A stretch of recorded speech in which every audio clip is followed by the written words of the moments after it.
अर्जुन देव मन ही मन आनंदित हो गए। वह मुस्कुराया और बोला, वाकई ऐसी कोई जगह है? तुमने मुझे कभी कैसे नहीं बताया? अभिमा मुस्कुराई और कोई जवाब नहीं दिया। ऐसा लग रहा है कि मुझे अर्जुन देव को बताना होगा कि वृक्षदेव की विरासत कहाँ है। जहां तक वृक्षदेव की मरती हुई इच्छा का सवाल है, तो वह इसका फैसला अर्जुन देव पर छोड़ देगी। अब सबसे महत्वपूर्ण बात यह है कि अर्जुन देव को मार्शल सम्राट तक पहुंचने में मदद करें, अन्यथा सब कुछ व्यर्थ हो जाएगा। वृक्षदेव शायद अर्जुन देव को अपनी कम उम्र में उल्का की तरह बनते हुए नहीं देखना चाहेंगे, एक झटके में गायब हो जाते हैं। अचानक अर्जुन देव ने कुछ सोचा। यहां हेप्टागोल्ड मूल को देखते हुए लावण्या, जेडाइट माउंटेन मैनर के मनोलॉर्ड, निश्चित रूप से दिखाई देंगे। यदि वह इस हेप्टागोल्ड मूल को जीत सकता है, तो स्वर्गीय बादल जेडाइट तलवार के एक उत्कृष्ट दिव्य हथियार बनने की 70 या 80% संभावना होगी। अर्जुन देव ने भौहें सिकोड़ लीं और एक बेहद मजबूत आभा महसूस की। उसने अपना सिर उठाया और चारों ओर देखा, फिर एक प्रभावशाली दिखने वाला, मध्यम आयु वर्ग का आदमी एक अनुचर के साथ गर्व से बाहर निकलते हुए देखा। इस आगमन ने तुरंत हॉल में हलचल मचा दी। कई छोटे पूर्णता अर्धसम्राट खड़े हुए और उनका अभिवादन करने के लिए चले गए। जब अर्जुन देव ने सुना कि अन्य लोग इस अधेड़ उम्र के व्यक्ति को कैसे संबोधित करते हैं, तो उन्होंने अपने हाथ में प्रकट किया और एक फीकी मुस्कान प्रकट की। क्या संयोग है! मैं बस इस लावण्या के बारे में सोच रहा था और वह तुरंत प्रकट हो गया। इस व्यक्ति के साथ अर्जुन देव को लग रहा था कि हेप्टागोल्ड ओरिजिन आसमान छूती कीमत तक पहुंच जाएगी। सौभाग्य से अभिमा को एक ऐसी जगह पता थी जहां वह हेप्टागोल्ड ओरिजिन पा सकता था। अन्यथा अगर उसे इस व्यक्ति के साथ प्रतिस्पर्धा करनी होती, तो उसे बहुत सारे काले सूक्ष्म सिक्के खर्च करने पड़ते। जैसे जैसे अधिक अर्धसम्राटों ने प्रवेश किया, हॉल में माहौल तेजी से जीवंत हो गया। तभी अर्जुन देव ने दरवाजे पर एक परिचित आकृति देखी। एक अटेंडेंट रेशमी को 5वीं मंजिल पर एक निजी कमरे में ले गया। इस पर अर्जुन देव ने गहरी सोच में प्रवेश किया। उसने सोचा कि मैनिफेस्ट पर हेप्टागोल्ड ओरिजिन को देखकर रेशमी क्या अभिव्यक्ति दिखाएगी। यदि लावण्या इस वस्तु को प्राप्त करने में कामयाब रही और स्वर्गीय बादल जेडाइट तलवार को ट्रांसेंडेंट डिवाइन वेपन तक पहुंचाने में कामयाब रही, तो रेशमी का मिशन विफल हो जाएगा। जरा ठहरिए, यह कुछ हद तक अलग क्यों लगता है? अगर अभिमा को नहीं पता था कि हेप्टागोल्ड ओरिजिन कहीं और है, तो वह निश्चित रूप से इस हेप्टागोल्ड ओरिजिन के लिए एक बोली युद्ध में समाप्त हो जाएगा, इसे हर कीमत पर प्राप्त करने की कोशिश कर रहा होगा। उस स्थिति में वह रेशमी की मदद करेगा। इसके अलावा यह रेशमी ही थी जिन्होंने उन्हें इस नीलामी में आने की सिफारिश की थी। क्या यह एक संयोग हो सकता है? यह सही नहीं होना चाहिए। रेशमी को नहीं पता था कि अर्जुन देव ने ड्रैगन गेट ट्रेजर ट्रोव में खजाना प्राप्त किया है। इसलिए वह यह उम्मीद नहीं करेगी कि उसकी संपत्ति लावण्या से अधिक हो जाएगी। उसके सतर्क स्वभाव को देखते हुए वह अपनी सारी उम्मीदें उस पर नहीं रखेगी। इस समय रेशमी अपने निजी कमरे में बैठ गई और मैनिफेस्ट को देखा। जब उसने हेप्टागोल्ड ओरिजिन को देखा तो वह मंद मंद मुस्कुरा रही थी। अर्जुन देव चाहे जो भी सोचते हों, वह कभी अंदाजा नहीं लगा पाएंगे कि रेशमी का प्लान क्या था। चूंकि रेशमी ने व्यक्तिगत रूप से एक कदम उठाया था, इसलिए वह लावण्या को जीतने का कोई मौका कैसे दे सकती थी? जब पूर्णिमा आकाश में ऊंची लटकी हुई थी, तो स्वर्गीय काल्ड्रॉन मंडप की अर्धसम्राट स्तरीय नीलामी शुरू हुई। स्वर्गीय काल्ड्रॉन मंडप के कर्मचारी जो पहले बाहर खड़े थे, मंच पर चले गए। अभिवादन में सभी को मुट्ठी में सलाम करने के बाद वह सीधे रात के विषय पर चले गए। इस बूढ़े सुंदर का नाम याकवीर कौशिक है। मैं आगे अपना परिचय देने की जहमत नहीं उठाऊंगा। भविष्य में यदि हर किसी के पास कुछ भी है जिसे वे नीलामी के लिए रखना चाहते हैं, तो आप आ सकते हैं और मेरी तलाश कर सकते हैं। आगे की हलचल के बिना मैं नीलामी शुरू कर दूंगा। पहला खजाना किंग ग्रेड दस्ताने की एक जोड़ी है, जिसे फ्लीटिंग शैडो के नाम से जाना जाता है। याकवीर कौशिक ने आश्वासन के साथ खुलकर बात की, बिना किसी विस्तार के सीधे मुख्य बिंदुओं पर गए। उन्होंने जारी रखा, एम्परर ग्रेड सीक्रेट ट्रेजर से परिचित दोस्तों को पता होगा कि यहाँ तक कि सबसे साधारण एम्परर ग्रेड सीक्रेट ट्रेजर को भी अपनी पूरी शक्ति लाने के लिए एक मामूली स्वर्गीय मार्शल सम्राट की आवश्यकता होती है। अर्ध सम्राटों के लिए सबसे उपयुक्त गुप्त खजाने अभी भी चोटी किंग ग्रेड गुप्त खजाने हैं, जिन्हें peak quality king grade secret treasure के रूप में भी जाना जाता है।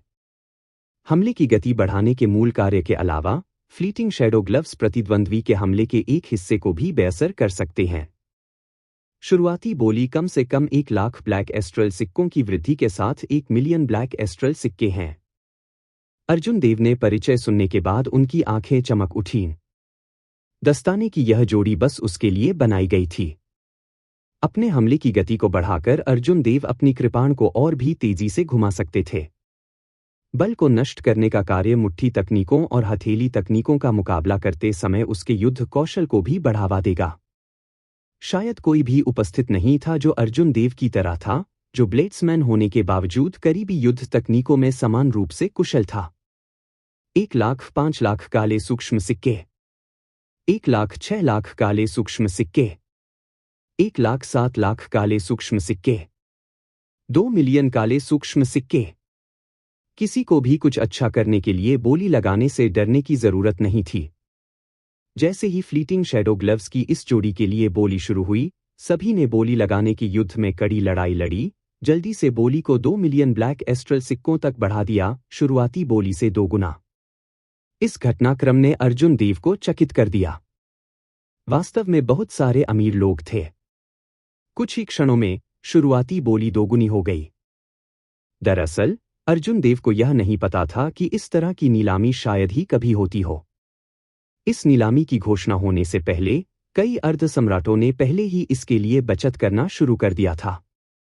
कुछ ने अपने दोस्तों से ब्लैक एस्ट्रल सिक्के भी पहले से उधार लिए थे। ऐसा इसलिए था क्योंकि अर्ध सम्राट तक पहुंचने के बाद किसी की खेती करना कठिन हो जाता था। हर कोई सुधार करने में असमर्थ होने के कारण बाहरी वस्तुओं का युद्ध कौशल पर अधिक प्रभाव पड़ा। यदि कोई एक संगत खजाना खोजने में कामयाब रहा, तो उसकी युद्ध क्षमता 10 या 20% तक बढ़ सकती है, दशकों की खेती के बराबर। इसलिए यह अजीब होगा यदि बोली युद्ध तीव्र नहीं था। अर्जुन देव ने बोली लगाने में जल्दबाजी नहीं की। उन्होंने पहले भी विभिन्न आकारों की नीलामी में भाग लिया था और पहले से ही कुछ तकनीक समझ ली थी। जब कोई रुचि की वस्तु देखता है, तो बोली लगाने के लिए जल्दी करने की कोई आवश्यकता नहीं होती है। किसी को ध्यान से देखना चाहिए कि कौन बोली लगा रहा था, यह पता लगाने के लिए कि वे किस कीमत का भुगतान करने के लिए तैयार थे। बेशक यह ऐसी स्थिति में था जहां कोई भी गड़बड़ नहीं कर रहा था। अगर कोई बोली में हेराफेरी कर रहा था, तो सभी तकनीकें बेकार होंगी। अंत में किसी को धन पर निर्भर रहना होगा। कुछ समय तक देखने के बाद फ्लीटिंग शैडो ग्लव्स की कीमत 3 मिलियन ब्लैक एस्ट्रल कॉइन तक पहुंच गई। तभी उन्होंने 4 मिलियन ब्लैक एस्ट्रल सिक्कों के लिए बोली लगाई। एक बार में 10 लाख ब्लैक एस्ट्रल कॉइन की बोली बढ़ाकर उन्होंने तुरंत कई लोगों को रोक दिया। बोली को बनाए रखने की मानसिकता बिखर गई, जिससे जगह अस्थायी रूप से खामोश हो गई। यदि अर्जुन देव ने सही ढंग से अवलोकन किया, तो फ्लीटिंग शैडो ग्लव्स में वास्तव में रुचि रखने वाले लोग बोली को और नहीं बढ़ाएंगे। वह दस्ताने की इस जोड़ी को 4 मिलियन ब्लैक एस्ट्रल सिक्कों के लिए सफलतापूर्वक खरीद लेंगे। 5 मिलियन काले सूक्ष्म सिक्के। सभी के चुप होने के बाद एक ठंडी आवाज ने बोली लगाई। अर्जुन देव को एक जानलेवा इरादा महसूस हुआ और उसने देखा। फिर उसने फरदीन राय को निजी कमरे में ठीक सामने देखा। कौन है वह अमीर? यह इसके लायक नहीं है। दस्ताने की इस जोड़ी का मूल्य अधिकतम 3 मिलियन है। शुरुआती बोली को चौगुना करना पहले से ही इसे नुकसान में खरीद रहा है। 5 मिलियन ब्लैक एस्ट्रल सिक्के, उसके पास वास्तव में अपना पैसा खर्च करने के लिए कोई अन्य बेहतर जगह नहीं है। यह फरदीन राय है। वह उस सफेद वस्त्र वाले ब्लेड्समैन के साथ प्रतिस्पर्धा कर रहा है। कोई आश्चर्य नहीं। बाहर उस सफेद वस्त्र वाले ब्लेड्समैन से चेहरा खोने के बाद वह इसे यहां वापस हासिल करने का इरादा रखता है। इससे निपटना आसान नहीं होगा। सफेद वस्त्र वाला ब्लेडमैन शायद कुछ भी अच्छा नहीं खरीद पाएगा। काला सागर के एक महान डाकू हरमन राय की संपत्ति आश्चर्यजनक है। हरमन राय के पोते के रूप में फरदीन राय के पास कम से कम 20 से 30 मिलियन काले सूक्ष्म सिक्के होंगे, जो एक उपभोग अर्धसम्राट के बराबर संपत्ति है। शोर शराबे की चर्चा शुरू हो गई। दया से भरी निगाहें अर्जुन देव पर केंद्रित थीं। डांग। फरदीन राय ने अपने हाथ में शराब का कप टेबल पर जोर से पटक दिया। फिर उसने रुमाल से अपने होठों पर लगी शराब को पोंछ लिया। अर्जुन देव की ओर चुनौती से देखते हुए उन्होंने ठंडे स्वर में कहा, चलो देखते हैं कि आपको मुझसे क्या मुकाबला करना है। 10 मिलियन काले सूक्ष्म सिक्के। अर्जुन देव ने फरदीन राय की निगाहों को नजरअंदाज कर दिया और धीरे धीरे एक ऐसी कीमत चुकाई जिस पर किसी की भी विश्वास करने की हिम्मत नहीं हुई। पुसी। इससे पहले कि फरदीन राय अपने मुंह में शराब निगल पाता, उसने सदमे में उसे वापस थूक दिया। उसके चेहरे पर डरावनी झलक थी, उसकी आंखों में अविश्वास, क्योंकि उसके कानों में 10 मिलियन ब्लैक एस्ट्रल सिक्के शब्द गूंज रहे थे। अरे नहीं! क्या वह पागल है? स्वर्ग! 10 मिलियन काले सूक्ष्म सिक्के! क्या आप जानते हैं कि यह कितना है? वह एक साधारण एम्परर ग्रेड सीक्रेट ट्रेजर खरीद सकता है। हालांकि भले ही एक अर्धसम्राट एक खरीदता है, वह उसकी पूरी शक्ति को बाहर नहीं ला पाएगा। मैं अवाक हूं। दूसरों के साथ तुलना करना और तुलना करना निश्चित रूप से अच्छा नहीं है। क्या उसके पास सचमुच इतना पैसा है? उसे होना चाहिए था। उसे स्पष्ट होना चाहिए कि स्वर्गीय कड़ाही मंडप में परेशानी पैदा करने के लिए बोली लगाने के नतीजे होंगे। उन्होंने कहा, मुझे लगता है कि फरदीन राय इस वजह से रोने वाले हैं। वह अपने पैसे का उपयोग दूसरे व्यक्ति को थप्पड़ मारने के लिए करना चाहता था, लेकिन इसके बजाय उसे थप्पड़ मारा गया। इसके अलावा यह थप्पड़ काफी भारी है। हा, यह काफी दिलचस्प है। डार्क सी की उत्कृष्ट युवा प्रतिभा हमारे काले जल सागर में बार बार अपना चेहरा थप्पड़ मारती है। वह बहुत व्यथित महसूस करने वाला है। पैंग। फरदीन राय ने ठोस लकड़ी की मेज पर अपना हाथ पटक दिया और उसे कुचलकर पाउडर बना दिया। उसने अपने दांतों को कसकर भींच लिया, अपनी उतावलेपन में 20 मिलियन ब्लैक एस्ट्रल सिक्कों की बोली लगाने के लिए दर्द कर रहा था। हालांकि फरदीन राय पर 20 मिलियन ब्लैक एस्ट्रल सिक्के एक खजाना खरीदने के लिए थे जो लंबे समय से उनकी रुचि रखते थे। उसने वास्तव में इस बोली को बुलाने की हिम्मत नहीं की। 10 मिलियन काले सूक्ष्म सिक्के एक बार जा रहे हैं, 2 बार जा रहे हैं, 3 बार जा रहे हैं। अच्छा, अब कोई बोलियां नहीं है। सौदा, याकवीर कौशिक ने लयबद्ध स्वर में पुकारा। फिर उसने बोली को बंद करने के लिए मैलेट को नीचे तोड़ दिया। एक आसमान छूती कीमत, एक अच्छी शुरुआत। याकवीर कौशिक खुशी से मुस्कुराया। उसने मन ही मन सोचा, इस नीलामी के खत्म होने के बाद मुझे यह सुनिश्चित करना चाहिए कि मैं जाकर उस सफेद वस्त्र वाले युवक से दोस्ती कर लूं। उसकी निश्चित रूप से कोई साधारण पृष्ठभूमि नहीं है। अपने निजी कमरे के अंदर अर्जुन देव ने धीरे धीरे अपना शराब का प्याला नीचे रख दिया। फरदीन राय की जानलेवा निगाहों को नजरअंदाज करना जारी रखा। उसमें पूरी तरह से कोई दिलचस्पी नहीं थी। ऐसे लोगों से ज्यादा बात करने की जरूरत नहीं थी। जितना अधिक कोई उनके साथ तर्क करने की कोशिश करता है, वे उतने ही अनुचित होते जाते हैं। फरदीन राय लोगों को बल से अभिभूत करना चाहते थे। यह इस बात से स्पष्ट था कि कैसे उन्होंने लोगों को पत्थर परीक्षण स्मारक पर हाथापाई करने के लिए चिल्लाया। फिर नीलामी के दौरान इस फरदीन राय ने अर्जुन देव को अपमानित करने के लिए अपनी संपत्ति का उपयोग करने की अनुचित कोशिश की। उस स्थिति में अर्जुन देव को अब गुरप्रीत के चेहरे को ध्यान में रखने की आवश्यकता नहीं थी। चूंकि आप लड़ना चाहते हैं, इसलिए मैं आपको एक लड़ाई दूंगा। देखते हैं कि आखिरी हंसी किसकी होगी। मेरे पास करोड़ों काले सूक्ष्म सिक्के हैं। जेडाइट माउंटेन मैनर के मैनर लॉर्ड और पुरानी पीढ़ी के कुछ लोगों के अलावा पूरे नीलामी हॉल में बहुत से लोग नहीं थे जो धन में अर्जुन देव के साथ प्रतिस्पर्धा कर सकते थे। 7वीं मंजिल पर निजी कमरे में लावण्या ने नीचे के हंगामे को देखा। उसके बेहद गर्वित चेहरे पर संदेह चमक उठा। फिर उसने अपना हाथ लहराया और एक अधीनस्थ को निर्देश दिया, इस व्यक्ति की जांच करें, देखें कि वह कहां से आया है और मूल्यांकन करें कि क्या वह हेप्टागोल्ड ओरिजिन की मेरी खरीद के लिए खतरा होगा। एक विराम के बाद उन्होंने जारी रखा, जाओ और उसे पहले से बधाई दो। उसे समझदार बनाने के लिए कहें और गड़बड़ न करें। यह हेप्टागोल्ड ओरिजिन अत्यंत महत्वपूर्ण है। कुछ भी गलत नहीं हो सकता। निजी कमरे में दो बूढ़े तुरंत आदेशों का पालन करने के लिए गए, जल्दी से गायब हो गए। लावण्य ने मैनिफेस्ट उठाया और हेप्टागोल्ड ओरिजिन एंट्री को देखा। उसकी आंखें चमक उठीं। इस हेप्टागोल्ड ओरिजिन की उपस्थिति वास्तव में स्वर्ग थी जो उसकी मदद कर रही थी। हेप्टागोल्ड मूल के साथ स्वर्गीय बादल जेडाइट तलवार के लिए एक उत्कृष्ट दिव्य हथियार नहीं बनना मुश्किल होगा। मनोर भगवान, क्या होगा अगर वह व्यक्ति नहीं सुनता है? आखिरकार उसने फरदीन राय को भी कोई चेहरा नहीं दिया और जवाबी कार्रवाई करने की हिम्मत की। बगल में किसी ने अनिश्चितता से पूछा। लावण्या ने मैनिफेस्ट को नीचे रखा और अपने दाहिने हाथ से अपने अंगूठे पर जेडाइट रिंग को रगड़ा। उसकी आंखों में एक जानलेवा इरादा चमक उठा क्योंकि उसने मुस्कुराते हुए उत्तर दिया, यह एकदम सही होगा। यह मुझे कुछ पैसे बचाने की अनुमति देगा। अपने निजी कमरे के अंदर अर्जुन देव को नहीं पता था कि लावण्या ने उसे निशाना बनाया है। हालांकि अगर अर्जुन देव को पता भी होता तो वह परवाह नहीं करते।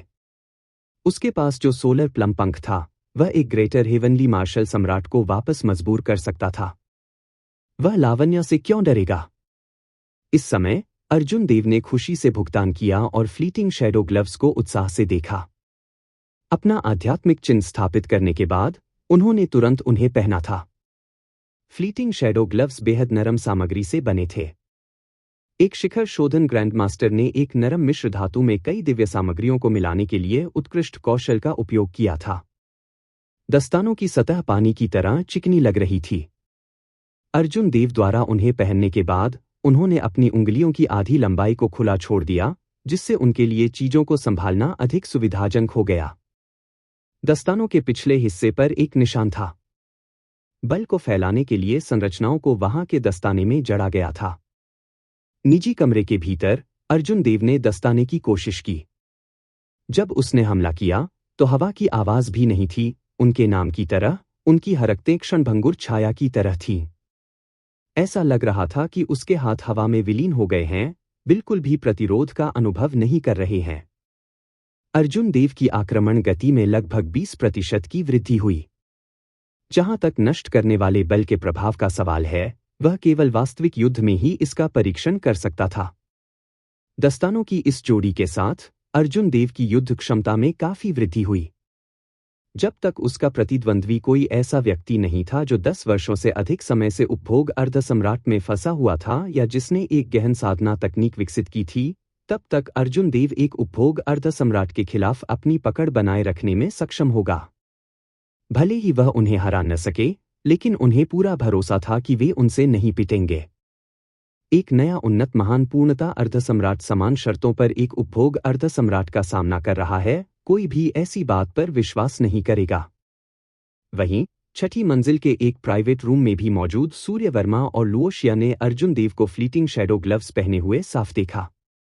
उन्होंने अनजाने में अपनी आंखों में अपने जानलेवा इरादे को प्रकट कर दिया। दूसरा युवा मास्टर, क्या वह एक है? सूर्य वर्मा ने पूछा। लुओजिया ने उदास होकर सिर हिलाया और उत्तर दिया, वह वही है। यह सोचना कि वह इतना अमीर है, यह कुछ अप्रत्याशित है।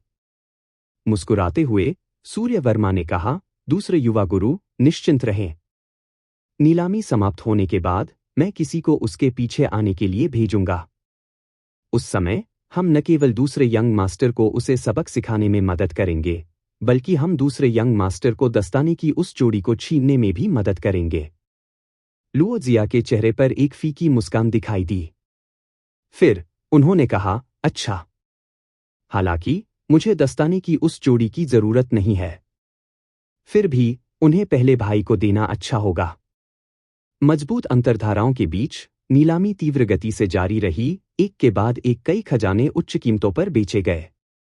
अब याकवीर कौशिक ने स्रोत लौटने वाली गोलियों का परिचय देना शुरू कर दिया, जिसमें अर्जुन देव की रुचि थी। उसने औषधीय गोलियों की एक बोतल निकाली और कहा, यह सोर्स रिटर्निंग पिल्स की एक बोतल है। मेरा मानना है कि हर कोई उनके प्रभाव को जानता है और वे कितने प्रभावी हैं, इसलिए मैं विस्तृत परिचय नहीं दूंगा। कुल 5 औषधीय गोलियां हैं। शुरुआती बोली 1 मिलियन ब्लैक एस्ट्रल सिक्के हैं। बाद की बोलियां कम से कम 1 लाख ब्लैक एस्ट्रल सिक्कों की वृद्धि में होनी चाहिए। एक बार बोली शुरू होने के बाद कीमत बढ़ गई।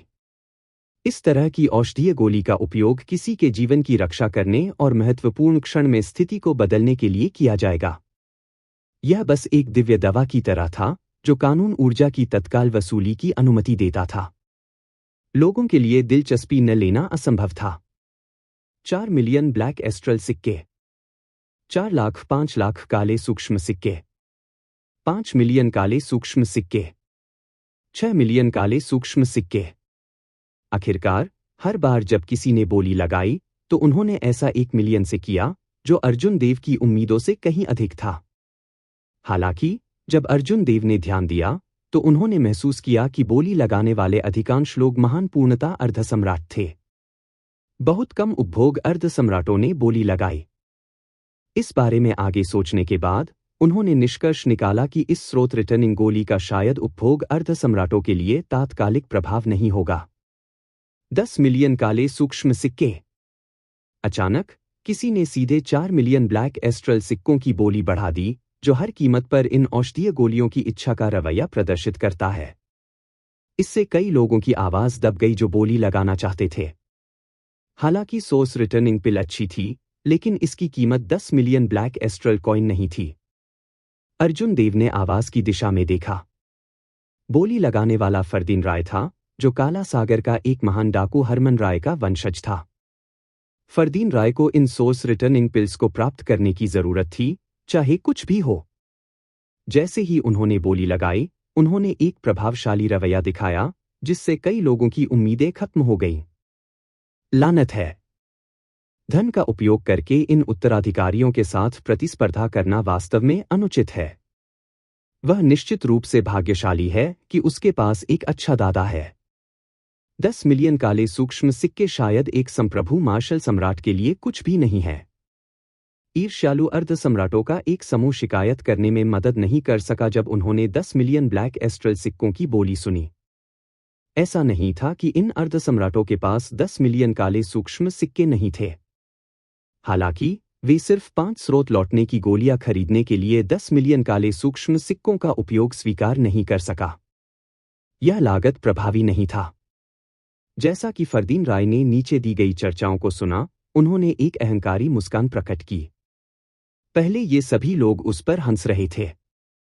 10 मिलियन ब्लैक एस्ट्रल सिक्कों से मूर्खतापूर्ण रूप से डरे हुए देश के बम्पकिन का एक गुच्छा, फरदीन राय ने मुस्कुराते हुए उदासीनता से उपहास किया। वह भूल गया कि वह अर्जुन देव की 10 मिलियन ब्लैक एस्ट्रल सिक्कों की बोली से पहले चौंक गया था, बोली बढ़ाने से डरता था। अपने निजी कमरे के अंदर अर्जुन देव गहरी सोच में डूब गया। उन्होंने सोचा कि क्या उन्हें बोली बढ़ाना जारी रखना चाहिए। उनकी रुचि वाली चीजों की संख्या बहुत अधिक नहीं थी। हालांकि 2 चीजें जो उन्हें पसंद आईं, उन्हें फरदीन राय ने निशाना बनाया, इसलिए कीमतें बढ़ गईं। फ्लीटिंग शैडो ग्लव्स के साथ वह शायद फरदीन राय जानबूझकर परेशानी पैदा कर रहा था। हालांकि वह इन स्रोत लौटने की गोलियों को खरीदने के लिए चाहते में ईमानदार होना चाहिए। क्या स्रोत लौटाने वाली गोलियों के लिए कोई और बोलियां हैं? 10 मिलियन काले सूक्ष्म सिक्के एक बार जा रहे हैं। 10 मिलियन काले सूक्ष्म सिक्के 2 बार जा रहे हैं। जैसे ही याकवीर कौशिक हथौड़े को नीचे गिराने वाले थे, अर्जुन देव ने अपना मन बना लिया। चूंकि इस वस्तु में उसकी दिलचस्पी थी, इसलिए वह इसके लिए लड़ेगा। चाहे इसकी कीमत कितनी भी क्यों न हो, वह इसे खरीद लेगा। अन्यथा वह इसके लिए पछतावा कर सकता है, संभवतः अपना जीवन भी खो सकता है। उस स्थिति में काले सूक्ष्म सिक्कों के इस ढेर को बचाने की कोई आवश्यकता नहीं थी। अर्जुन देव इस फरदीन राय के साथ कोई समय बर्बाद नहीं करना चाहते थे। उन्होंने सीधे कहा, 20 मिलियन काले सूक्ष्म सिक्के। भयानक बोली ने तुरंत विशाल नीलामी हॉल को मृत सन्नाटे में बदल दिया। इसने न केवल हॉल में छोटे पूर्णता अर्ध सम्राटों को बल्कि फरदीन राय को भी स्तब्ध कर दिया। 20 मिलियन काले सूक्ष्म सिक्के उसके पास थे। हालांकि उन्होंने इन स्रोत लौटने वाली गोलियों पर उन सभी को खर्च करने के बारे में कभी नहीं सोचा। इससे पहले फरदीन राय सिर्फ देश के बम्पकिन होने के लिए दूसरों का मजाक उड़ा रहे थे। हालांकि ऐसा कहने के तुरंत बाद उसने अपने चेहरे पर थप्पड़ मारा। यह उनके लिए कुछ हद तक अस्वीकार्य था। लानत है। अगर मैं डार्क सिटी में होता तो मैं किसी भी समय 50 मिलियन ब्लैक एस्ट्रल सिक्के लाने में सक्षम होता। मुझे इस निराशा को महसूस करने की आवश्यकता नहीं होगी। फरदीन राय इतना निराश था, उसने लगभग अपना आपा खो दिया। यदि स्वर्गीय कड़ाही मंडप के डर से नहीं तो वह तुरंत चार्ज कर देता। अर्जुन देव ने एक बार फिर अमीर होने और दूसरों को अपने धन से अभिभूत करने की खुशियों को महसूस किया। जैसा कि वह चाहता था, वह एक चौंकाने वाले 20 मिलियन ब्लैक एस्ट्रल सिक्कों के साथ सोर्स रिटर्निंग पिल्स के लिए बोली जीतने में कामयाब रहा। जैसे ही अर्जुन देव को सोर्स रिटर्निंग पिल्स मिली, उन्होंने अपने कान से एक आवाज का प्रक्षेपण सुना। आपका विशिष्ट सवा वास्तव में बोल्ड है। मैं वर्तमान में जेडाइट माउंटेन मैनर के मनोर लॉर्ड की ओर से बोल रहा हूं। उसे उम्मीद है कि आप उसे कुछ चेहरा देंगे और बाद में हेप्टागोल्ड ओरिजिन के लिए बोली में भाग नहीं लेंगे। जब अर्जुन देव ने यह सुना तो उनके मन में एक विचार आया। लावण्या ने शायद ये शब्द सिर्फ उसे अकेले नहीं कहे थे। ऐसा लग रहा था कि इस जेडाइट माउंटेन मैनर के मनोर लॉर्ड ने इस हेप्टागोल्ड मूल को प्राप्त करने के लिए दृढ़ संकल्प किया था। अर्जुन देव ने पहले ही इस हेप्टागोल्ड ओरिजिन को छोड़ने का फैसला कर लिया था। इस व्यक्ति ने उसे वॉयस प्रोजेक्शन भेजा हो या नहीं, उसने भी यही विकल्प चुना होगा। मुझे हेप्टागोल्ड ओरिजिन में कोई दिलचस्पी नहीं है। आप निश्चिंत हो सकते हैं। वॉयस प्रोजेक्शन भेजने वाला व्यक्ति लावण्या के निजी कमरे में लौट आया और बताया, मनोर लॉर्ड, मैंने पहले ही सभी आवश्यक लोगों से बात कर ली है। जहां तक उस व्यक्ति के बारे में है जिसके बारे में आपने विशेष निर्देश छोड़े हैं, उन्होंने कहा कि वह बोली में भाग नहीं लेने जा रहे हैं। जब लावण्या ने यह सुना तो वह मंद मंद मुस्कुराया।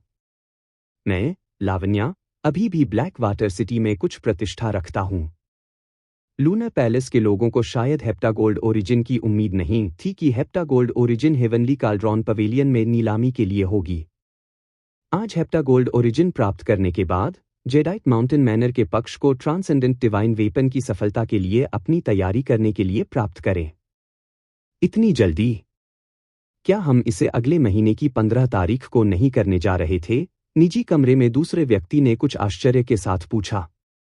लावण्या ने कहा, चूंकि हमारे पास पहले से ही हेप्टागोल्ड ओरिजिन है, इसलिए विवरणों पर बहुत अधिक ध्यान देने की आवश्यकता नहीं है। हम इसे जितनी देर से करेंगे, उतने ही अधिक चर होंगे। दुर्घटनाएं हो सकती हैं। इसलिए इसे पहले करना बेहतर है। जैसे ही सूरज उगने वाला था, आखिरकार नीलामी का चरमोत्कर्ष आ गया। उन्होंने आखिरी नीलामी वस्तु हेप्टागोल्ड ओरिजिन को बाहर निकाला। यह हेप्टागोल्ड मूल है, दिव्य सामग्री की दिव्य सामग्री। इस बार स्वर्गीय कड़ाही मंडप वास्तव में भाग्यशाली है कि वह ऐसा खजाना प्राप्त करने में सक्षम है। मेरा मानना है कि कोई भी अर्धसम्राट इस तरह की वस्तु के मूल्य से बहुत परिचित होगा। यह देखते हुए मैं कोई परिचय नहीं दूंगा और तुरंत नीलामी शुरू कर दूंगा। हर कोई बस अपनी बोलियां बुला सकता है। इस फाइनल ऑक्शन आइटम में याकवीर कौशिक बेहद कॉन्फिडेंट नजर आए। इस तरह के खजाने के लिए नीलामी के समापन के रूप में काम करने के लिए भले ही शुरुआती बोली शून्य हो, यह एक उच्च कीमत प्राप्त करने में सक्षम होगा। मैं 20 मिलियन ब्लैक एस्ट्रल सिक्के पेश करता हूं। मुझे उम्मीद है कि हर कोई मुझे, लावण्या, कुछ चेहरा देगा।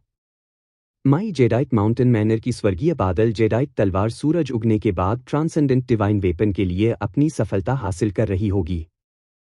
हेप्टागोल्ड ओरिजिन प्राप्त करने के बाद मैं यहां सभी को एक साथ आने और अनुष्ठान का पालन करने का निमंत्रण जारी करूंगा। जब नीलामी शुरू हुई तो लावण्या, जो पूरे समय चुप थी, ने याकवीर कौशिक के बोलने के बाद तुरंत बोली लगा दी। फिर उन्होंने विस्फोटक समाचार का भी खुलासा किया। इस खबर ने तुरंत जगह में हलचल मचा दी, जिससे कई लोग चौंक गए। यह बहुत अचानक था। जब लावण्या ने अपनी बात समाप्त की तो याकवीर कौशिक के हाव भाव बेहद भद्दे हो गए। ये शब्द इस नीलामी के नियमों का घोर उल्लंघन कर रहे थे। इस नीलामी की प्रक्रियाओं को बाधित करने के लिए जेडाइट माउंटेन मैनर के प्रभाव का उपयोग कर रहे थे। लावण्या ने जो बोली दी वह कम नहीं थी। हालांकि हेप्टागोल्ड ओरिजिन्स दुर्लभ थे, नीलामी पर केवल एक अंगूठे के आकार का था। 20 मिलियन काले सूक्ष्म सिक्के पहले से ही पर्याप्त थे। हालांकि अगर नियम टूट गए तो स्वर्गीय कड़ाही मंडप व्यवसाय कैसे जारी रख सकता था? लोग इसके बारे में गपशप करते थे। याकवीर कौशिक का चेहरा तुरंत डूब गया। फिर उन्होंने कहा, मनोहर भगवान, इस तरह से काम करना वास्तव में उचित नहीं है। लावण्या ने खड़े होकर कहा, क्षमा करें। मुझे हर कीमत पर इस हेप्टागोल्ड ओरिजिन को प्राप्त करना है। मैं एक और 10 मिलियन ब्लैक एस्ट्रल सिक्के जोड़ने को तैयार हूं। जैसे ही याकवीर कौशिक कुछ कहने ही वाले थे, अचानक उनके कानों में एक आवाज का प्रक्षेपण पड़ा।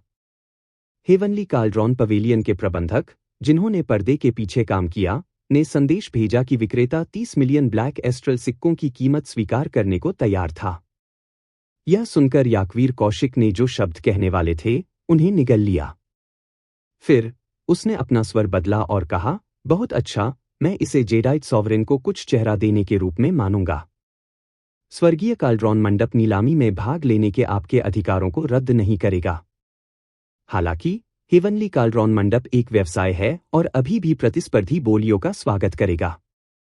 अगर कोई दोस्त है जो 30 मिलियन से अधिक ब्लैक एस्ट्रल सिक्कों की पेशकश कर सकता है, तो हम नीलामी में भाग लेने वाले सभी लोगों की सुरक्षा की गारंटी देंगे।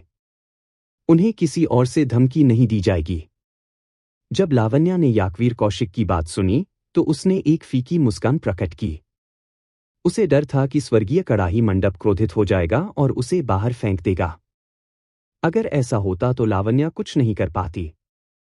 दूसरों को शायद पता नहीं होगा, लेकिन वह इस बात से अच्छी तरह वाकिफ था कि स्वर्गीय कड़ाही मंडप में कई मार्शल सम्राट थे। सौभाग्य से उनके पास एक संप्रभु मार्शल सम्राट पूर्वज अभी भी जीवित था, वरना ऐसी बातें कहने के तुरंत बाद उसे खदेड़ दिया जाता। जहां तक उपस्थित अन्य मार्शल सम्राटों का सवाल है, उनका मानना था कि उनका प्रभाव उन्हें रोकने के लिए पर्याप्त होगा। नीलामी में कई अर्धसम्राट 30 मिलियन ब्लैक एस्ट्रल सिक्के निकालने का जोखिम उठा सकते थे। हालांकि इसके बारे में सोचने के बाद लावण्या के साथ प्रतिस्पर्धा करने की कोई आवश्यकता नहीं थी। यह समझ में आया। सबसे पहले वे अपने धन से लावण्या पर विजय प्राप्त करने में सक्षम नहीं हो सकते हैं। दूसरे, अगर वे हार भी गए तो वे इस आधे कदम वाले मार्शल सम्राट को नाराज कर देंगे। अंत में भले ही वे किसी तरह हेप्टागोल्ड ओरिजिन जीतने में कामयाब रहे, लेकिन उनके पास इसका कोई तत्काल उपयोग नहीं था। हेप्टागोल्ड ओरिजिन एक दिव्य हथियार को एक उत्कृष्ट दिव्य हथियार में परिष्कृत करने के लिए केवल एक आइटम था। अभी भी इसी उद्देश्य के लिए उपयुक्त कई अन्य पूरक मदें थीं। उनके लिए यह एहसान लावण्या को बेचना बेहतर था। जैसा कि लावण्या को उम्मीद थी, किसी ने भी उसके साथ प्रतिस्पर्धा नहीं की। इसलिए उन्होंने 30 मिलियन ब्लैक एस्ट्रल सिक्कों पर हेप्टागोल्ड ओरिजिन के लिए बोली जीती। हेप्टागोल्ड ओरिजिन को दूर करने के बाद लावण्या अच्छे मूड में थी। उन्होंने मुट्ठी भर की सलामी दी और कहा, सभी को बहुत बहुत धन्यवाद। अब नीलामी पहले ही समाप्त हो चुकी है। यदि हर कोई मुझे कुछ चेहरा देने को तैयार है, तो आप अनुष्ठान का पालन करने के लिए एक नए उत्कृष्ट दिव्य हथियार, स्वर्गीय बादल जेडाइट तलवार के जन्म को देखने के लिए मेरे जेडाइट माउंटेन मैनर में आ सकते हैं। लावण्या संतोष में जोर जोर से हंसते हुए चली गई। हॉल और निजी कमरों में बड़ी संख्या में अर्ध सम्राट पीछा करने के लिए बाहर निकले। यह एक दुर्लभ घटना थी। हर कोई जाकर देखना चाहता था कि लावण्या सफल होगी या नहीं। यहां तक कि फरदीन राय और लुओजिया भी अर्जुन देव के प्रति अपनी नफरत को अस्थायी रूप से भूल गए। इस अचानक हुए घटनाक्रम ने उनकी योजनाओं को बाधित कर दिया। कुछ देर सोचने के बाद ये दोनों अपने निजी कमरे छोड़ दिए और तुरंत जेडाइट माउंटेन मैनर की ओर चल पड़े। दुनिया में केवल 10 उत्कृष्ट दिव्य हथियार मौजूद थे। प्रत्येक उत्कृष्ट दिव्य हथियार के पास महान शक्ति थी, जो एक आदिम सम्राट खजाने को टक्कर देने के लिए पर्याप्त थी। यदि सफलता सफल हुई, तो यह निश्चित रूप से पूरे काला सागर को हिला देगी और उसके बाद के झटके पूरे कुनलुन क्षेत्र में फैल जाएंगे। यह पूरे काला सागर के गुटों के बीच संतुलन को भी बिगाड़ सकता है, जिससे सत्ता में एक बड़ा फेरबदल हो सकता है। अभी भी अपने निजी कमरे में अर्जुन देव ने जाने की जल्दी नहीं की। वह वर्तमान में नीलामी में जो कुछ भी खरीदा था उसे साफ करने का काम करता था। फ्लीटिंग शैडो ग्लव्स और सोर्स रिटर्निंग पिल के अलावा उन्होंने 100 superior grade demon field rocks भी प्राप्त किए थे। साधारण दानव राक्षस चट्टानें कृपाण के इरादे या तलवार के इरादे को तड़का लगाने के लिए प्रभावी थी। हालांकि कृपाण आत्मा को शांत करने के लिए किसी को मेडियल ग्रेड या superior grade demon field rock की आवश्यकता होती है। बेशक peak grade demon field rock सबसे अच्छा होगा। दुर्भाग्य से यह कुछ ऐसा था जो एक मार्शल सम्राट को दिलचस्पी देगा, इसलिए यह इस अर्ध सम्राट स्तर की नीलामी में दिखाई नहीं देगा। अर्जुन देव ने 3 मिलियन से अधिक काले सूक्ष्म सिक्के खर्च किए। अगर फरदीन राय परेशानी का कारण नहीं बनते तो वह बहुत कम खर्च करते। अर्जुन देव अपने दिल में इस ऋण को याद करेंगे। भविष्य में मौका मिलने पर ब्याज समेत मुआवजा वसूल कर लेता। वह जल्दबाजी में नीलामी हॉल से बाहर चला गया। फिर उसने रेशमी को देखा जो दरवाजे के पास लंबे समय से इंतजार कर रही थी। हा, हर कोई पहले ही चला गया है, लेकिन आप किसी भी जल्दी में नहीं दिख रहे हैं। क्या आपको अनुष्ठान देखने में बिल्कुल भी दिलचस्पी नहीं है? रेशमी धीरे से मुस्कुराई। बहुत सुंदर लग रही थी, इतनी सुंदर कि दूसरे सीधे उसकी ओर देखने की हिम्मत नहीं करेंगे। अर्जुन देव ने रेशमी की ओर देखा और चंचलता से मुस्कुराया। जिसे जल्दी में होना चाहिए वह आप होना चाहिए, न कि मैं, है ना?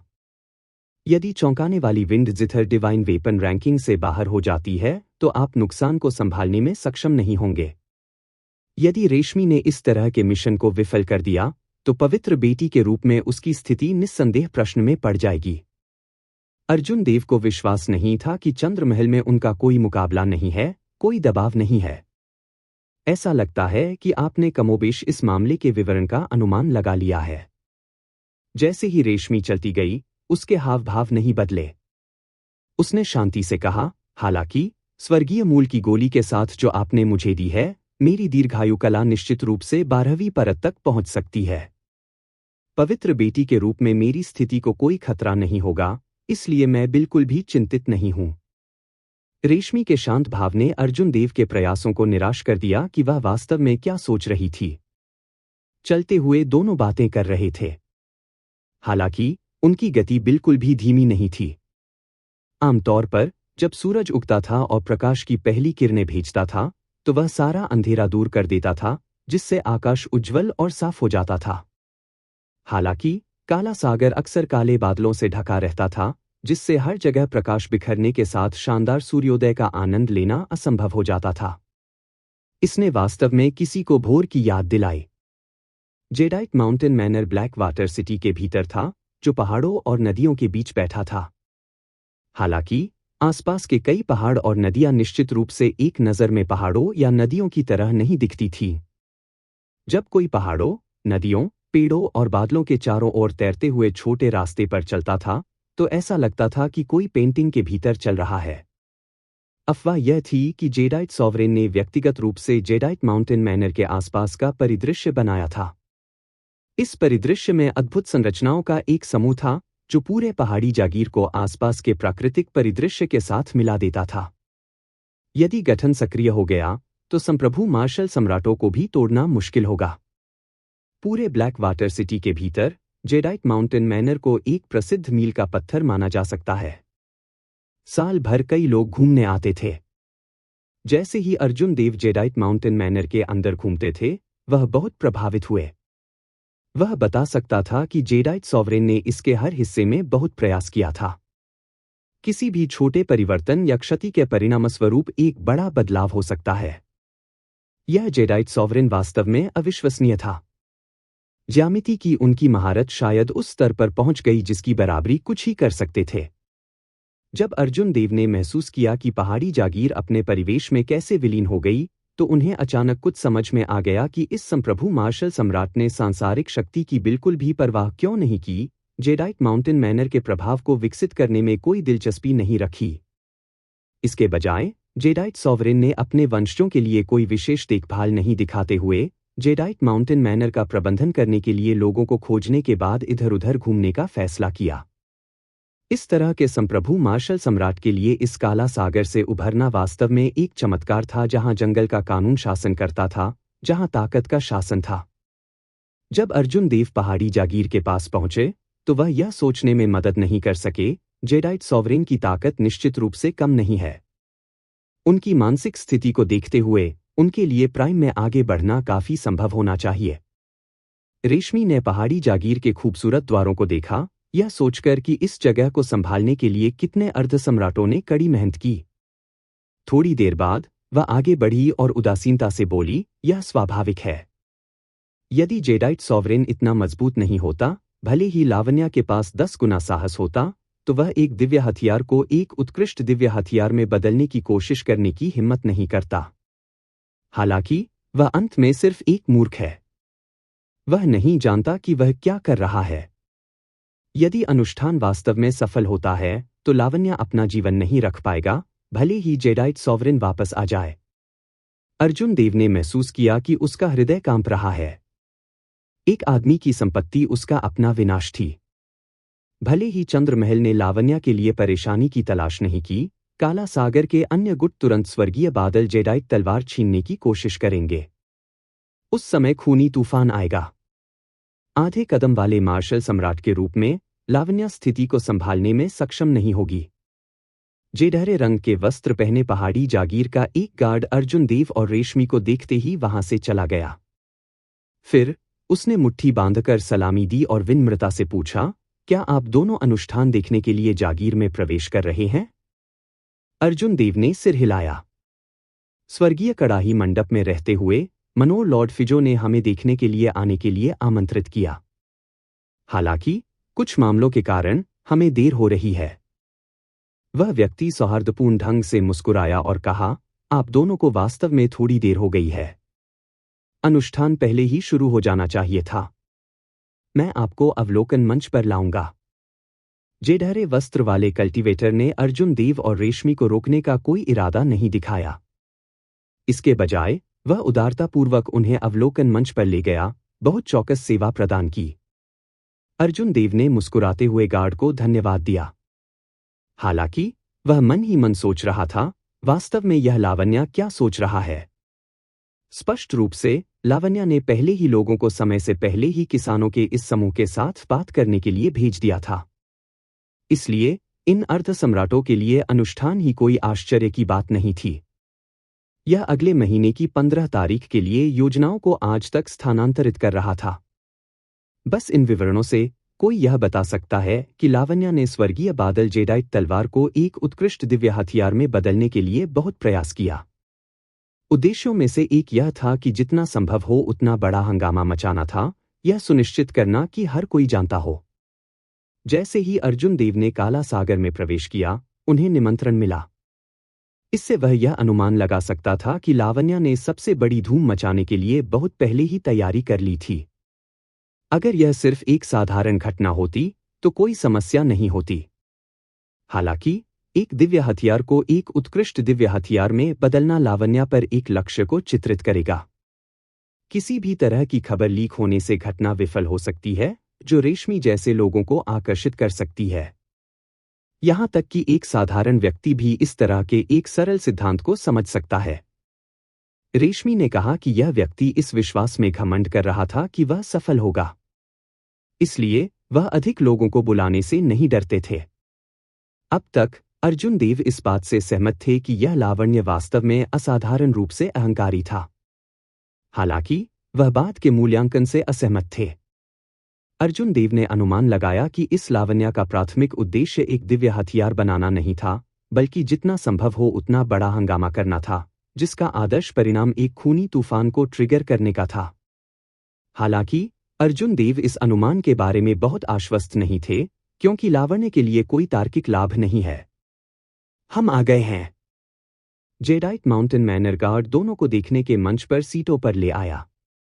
फिर उन्होंने प्रणाम किया और विदा ली। अर्जुन देव ने अपने विचारों को इकट्ठा किया और विनम्रता से धनुष लौटा दिया। फिर वह रेशमी के साथ बैठ गया। अवलोकन मंच हजारों लोगों से भरा हुआ था। स्वर्गीय कड़ाही मंडप में लगभग सभी अर्धसम्राट यहां थे।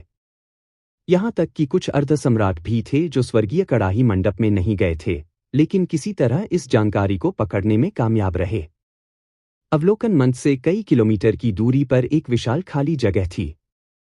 जेडाइट माउंटेन मैनर ने वहां विभिन्न दिव्य सामग्रियों से बना एक विशाल गठन किया था। गठन रेखाओं ने विभिन्न रंगों को विकीर्ण किया, अंतहीन रूप से टिमटिमाते हुए। दिव्य पदार्थों की आभा फैल गई और हवा में बनी रही। इस दृश्य ने इसे देखने वाले सभी लोगों को सदमे में रो दिया। यह लावण्य वास्तव में वास्तविक है। पूरा मंच काले पैटर्न वाले सोने से ढका हुआ है, इसमें से कम 500 टन। यह सिर्फ नींव है। उन गठन रेखाओं को देखें। वे सभी प्रकार की कीमती सामग्रियों से बने होते हैं, कम से कम 100 विभिन्न प्रकार।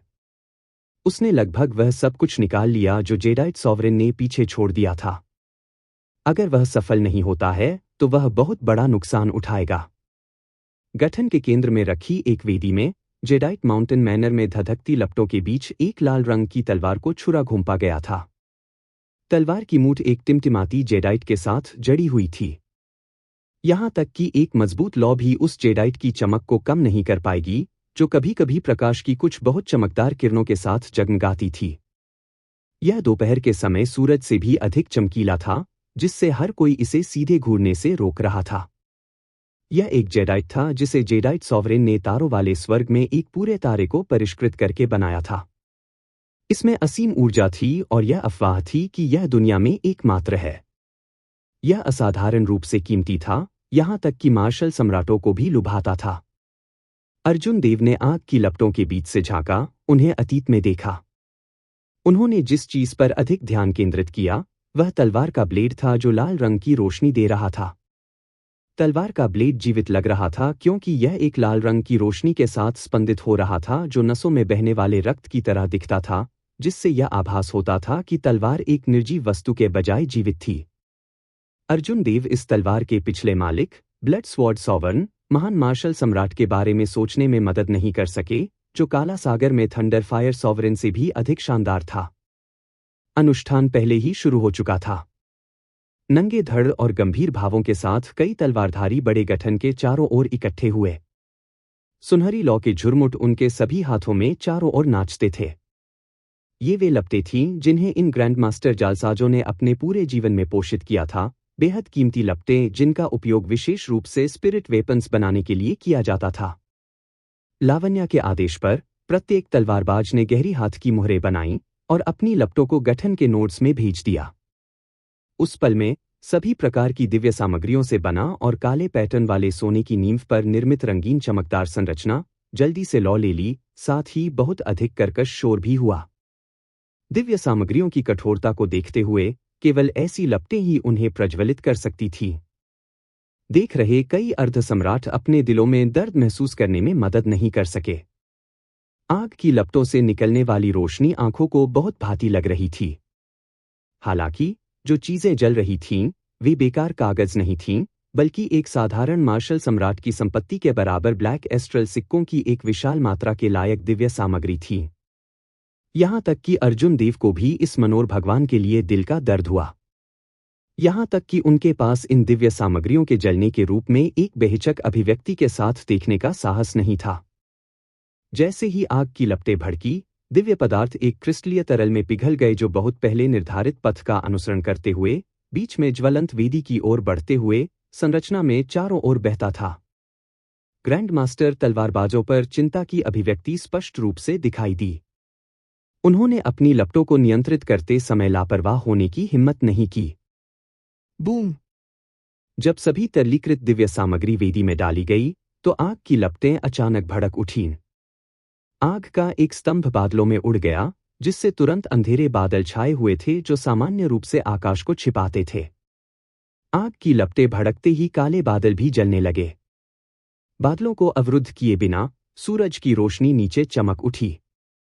अंधेरे काले पानी के शहर में जेडाइट माउंटेन मनोर सूरज की रोशनी में नहाया हुआ था। यह पवित्र प्रकाश की तरह चमकदार लग रहा था, जो वहां के 100 मिलियन काश्तकारों का ध्यान आकर्षित कर रहा था। काला सागर अर्धसम्राट जिन्होंने लंबे समय तक वास्तविक सूर्य के प्रकाश को नहीं देखा था, वे पहले से ही लालच से स्वर्ग की ओर देख रहे थे, आकाश की बाधा से परे स्थित शाश्वत सूर्य को देख रहे थे। Buzz, buzz, buzz. थोड़ी देर बाद वेदी से एक दिव्य शक्ति फैल गई। स्वर्गीय बादल जेडाई तलवार कांपने लगी और सभी ने वेदी पर ध्यान केंद्रित करते हुए तुरंत पीछे मुड़कर देखा। वे सभी बहुत चिंतित लग रहे थे, यहां तक कि जोर से सांस लेने की भी हिम्मत नहीं कर रहे थे। हालांकि इस समय अर्जुन देव ने दो लोगों पर ध्यान केंद्रित किया। एक उसके बगल में रेशमी थी। वह बहुत शांत थी और इससे पहले उसके हाव भाव में कोई बदलाव नहीं आया था। अब हालांकि वह कुछ चिंता को धोखा देने में मदद नहीं कर सकती थी क्योंकि वह लावण्या के हाथों में हेप्टागोल्ड ओरिजिन को देख रही थी। इसमें कोई आश्चर्य की बात नहीं थी क्योंकि उसकी चिंता वास्तविक थी। अगर वह अब तक बिल्कुल भी चिंतित नहीं होती तो यह वास्तव में अजीब होता। अर्जुन देव को तो यह भी शक होने लगेगा कि वह लूनर पैलेस से है या नहीं। हालांकि लावण्या ने अर्जुन देव को चौंका दिया। यद्यपि मनोर भगवान वेदी का सामना कर रहे थे, अर्जुन देव ने देखा कि उनकी निगाहें वास्तव में इधर उधर भटक रही थीं, जैसे कि वह उत्सुकता से कुछ ढूंढ रहे हों। जब लावण्या ने बहुत देर तक इधर उधर नजर डाली तो उसे वह नहीं मिला जो उसने खोजा था। उसके चेहरे पर स्पष्ट निराशा दिखाई दी, जिसने अर्जुन देव को चकित कर दिया। अर्जुन देव को आश्चर्य हुआ कि क्या उन्होंने गलत देखा। लावण्या अभी तक अंतिम चरण तक नहीं पहुंची थी, तो वह पहले से ही निराश क्यों था? हालांकि निराशा का यह रूप एक झटके में गायब हो गया। उसके बाद अर्जुन देव ने इसे नहीं देखा। लावण्या मन ही मन मजाक उड़ाते हुए हंसी। फिर उसने कुछ कहा क्योंकि उसने बिना किसी हिचकिचाहट के अपने हाथ में हेप्टागोल्ड ओरिजिन को वेदी पर फेंक दिया। उनकी हरकतें कुछ हद तक नाराजगी वाली लग रही थीं, यहां तक कि क्रोधित भी।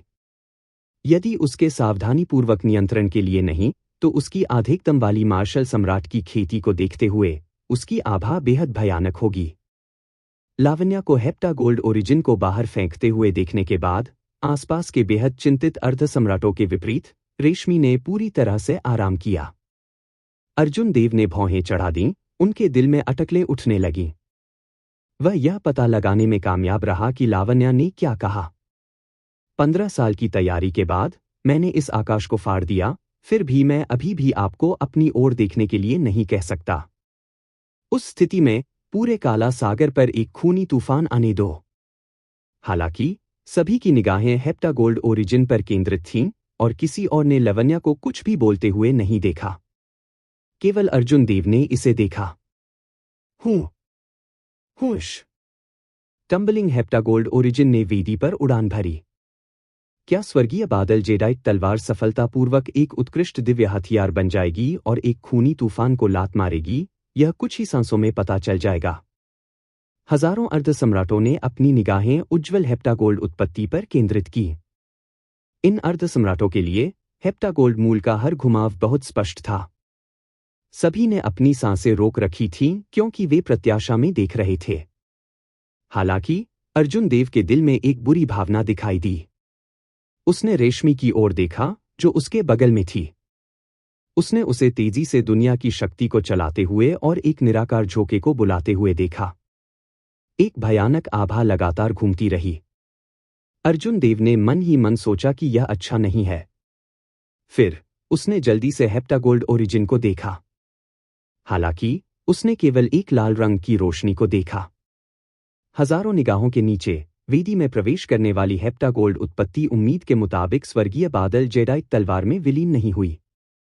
इसके बजाय जैसे ही हेप्टागोल्ड ओरिजिन ने वेदी में प्रवेश किया, यह हिंसक रूप से फट गया, वेदी को नष्ट कर दिया और पूरे गठन में जोर से लगातार गड़गड़ाहट शुरू कर दी।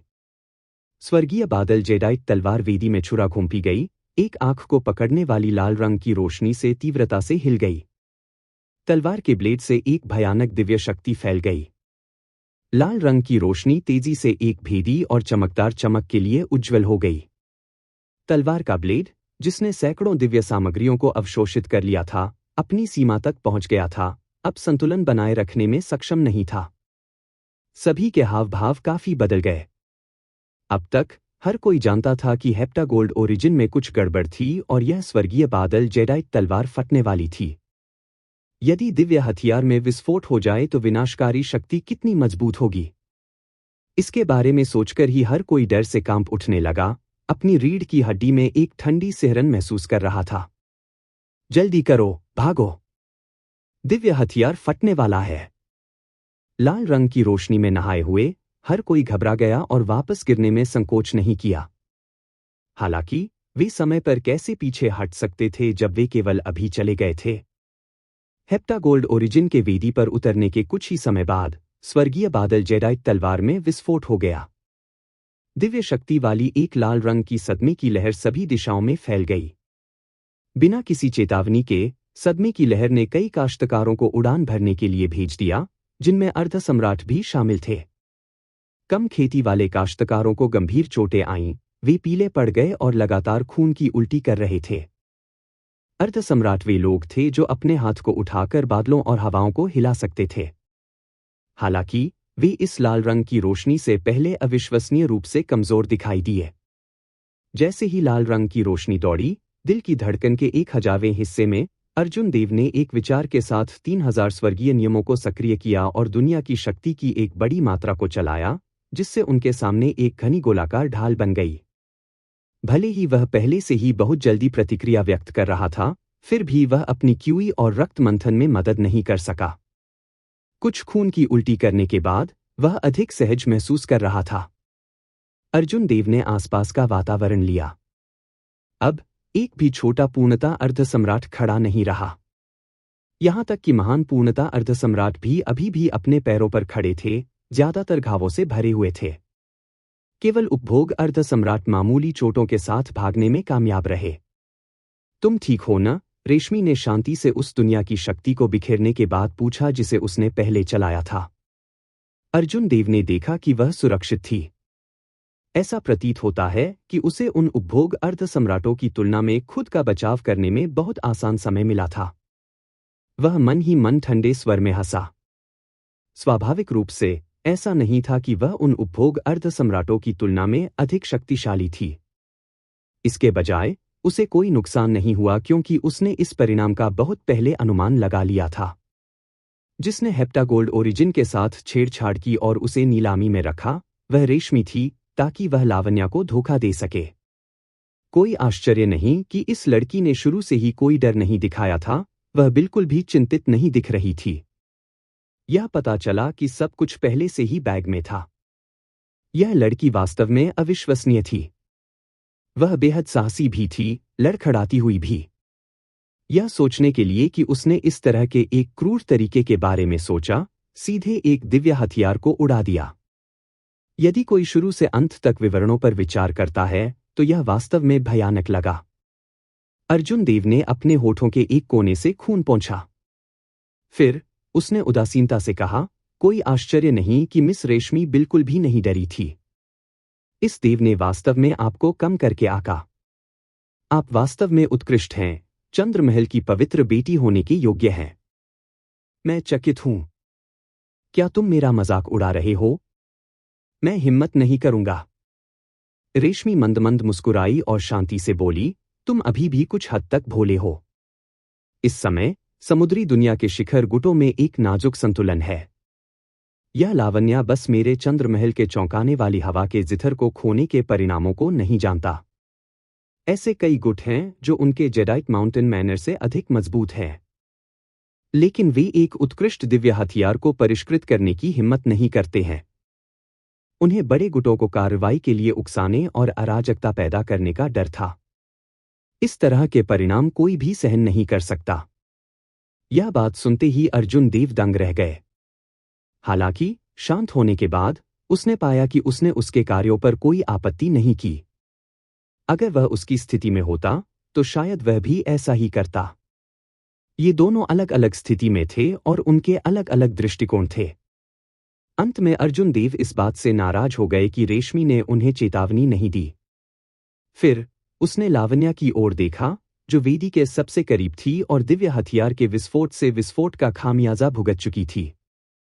लावण्या खून के ढेर में जमीन पर लेटी हुई थी, उसका भाग्य अज्ञात था। जहां वेदी पहले थी, टूटी हुई तलवार हवा में तैरते हुए रक्त कोकून में बदल गई थी, इसकी सामग्री अज्ञात थी। एक क्रिस्टलीय जेडाइट रक्त कोकून के ऊपर तैरता था, जिससे जेडहरी रोशनी निकलती थी। यह एक पूरे तारे से जाली एक जेडाइट थी। इसमें एक अनूठा आकर्षण था जो उपस्थित कई अर्ध सम्राटों को लुभाता था और उन्हें लालची निगाहें प्रकट करने का कारण बनता था। सनसनाहट। होश। 3 महान पूर्णता अर्ध सम्राट जिन्होंने लावण्या को जमीन पर लेटे हुए देखा, वे हवा में उड़ने में मदद नहीं कर सके, जेडाइट को छीनना चाहते थे। हाथापाई करना। लावण्या अचानक जमीन से ऊपर उठी और दहाड़ने लगी। उन्होंने तेजी से एक के बाद एक 3 हथेली के प्रहार किए। जेडाइट माउंटेन मैनर के पहाड़ और नदियां उसकी हथेली के प्रहार से हिलती हुई लग रही थीं और वह उनके साथ विलीन हो गया। 3 सरल ताड़ के हमलों के साथ पहाड़ और नदियां भौतिक हो गईं, एक दूसरे के ऊपर स्तरित हो गईं, एक असीम रहस्यमय घटना जिसने 3 अपमानजनक महान पूर्णता अर्ध सम्राटों को वापस उड़ने के लिए भेजा। अपने हाथ के एक खिंचाव के साथ लावण्या ने जेडाइट को पकड़ लिया। फिर उसने अपनी आभा, आधे कदम वाले मार्शल सम्राट की आभा को पूरी तरह से जारी किया, जिससे सभी पर दबाव पड़ा। आप वास्तव में साहसी हैं। भले ही आप मेरे जेडाइट माउंटेन मैनर में हैं, आप मेरी संपत्तियों पर दुर्भावनापूर्ण इरादा दिखाने की हिम्मत करते हैं। यहां तक कि अगर आपने जेडाइट प्राप्त कर लिया है, तो क्या आप इसका उपयोग करने की हिम्मत करेंगे? लावण्या ने ठंड से सूंघा और 3 महान पूर्णता अर्ध सम्राटों ने तुरंत महसूस किया कि उन पर दबाव बढ़ गया है। इस अनुस्मारक ने दूसरों को वापस होश में ला दिया। चूंकि जेडाइट सॉवरेन ने इस जेडाइट को परिष्कृत किया था, इसलिए केवल एक संप्रभु मार्शल सम्राट ही इससे अपने आध्यात्मिक चिन्ह को मिटा पाएगा। जेडाइट सॉवरेन की वंशावली के बिना कोई भी इसका उपयोग करने में सक्षम नहीं होगा और केवल अपने लिए परेशानी लाएगा। 3 अर्ध सम्राटों के खड़े होने के बाद वे बिना एक शब्द कहे तुरंत बाहर भाग गए। लावण्या ने उन 3 अर्ध सम्राटों को नजरअंदाज कर दिया। फिर उसने कई अर्ध सम्राटों के चारों ओर देखा और अंत में रेशमी पर अपनी नजर टिकी थी। उन्होंने उदासीनता से कहा, चंद्रमहल के लोग वास्तव में मुझसे एक कदम आगे हैं। यह सोचने के लिए कि आप स्वर्गीय कड़ाही मंडप के लोगों को भी रिश्वत देने में सक्षम हैं। यह फी इस बार हार स्वीकार करता है। सब लोग कृपया चले जाओ। मैंने आप सभी को मुझे अपना मजाक बनाते हुए देखने दिया है।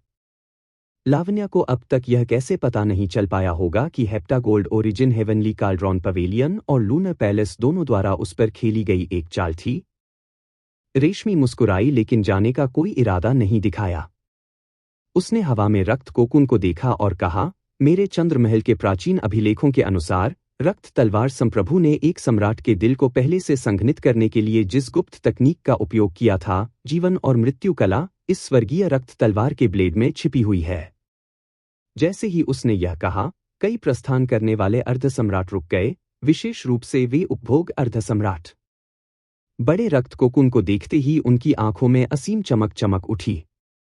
ब्लड स्वॉर्ड सॉवरेन अपने समय का एक प्रसिद्ध मार्शल सम्राट था, जो कई किंवदंतियों को पीछे छोड़ गया था। बाद की पीढ़ियों के लोगों ने जो याद किया, वह स्वाभाविक रूप से यह तथ्य था कि उन्होंने मार्शल सम्राट के लिए आगे बढ़ने से पहले एक सम्राट के दिल को संघनित किया था। रेशमी के अनुसार इसमें शामिल सीक्रेट तकनीक, लाइफ एंड डेथ आर्ट, इस रक्त कोकुन में छिपी हो सकती है। कोई अर्ध सम्राट कैसे हो सकता है जो इससे प्रलोभित न हो? यहां तक कि अर्जुन देव ने भी ड्रॉ को महसूस किया। जब लावण्या ने यह सुना, तो उसका दिल जोर से धड़क उठा।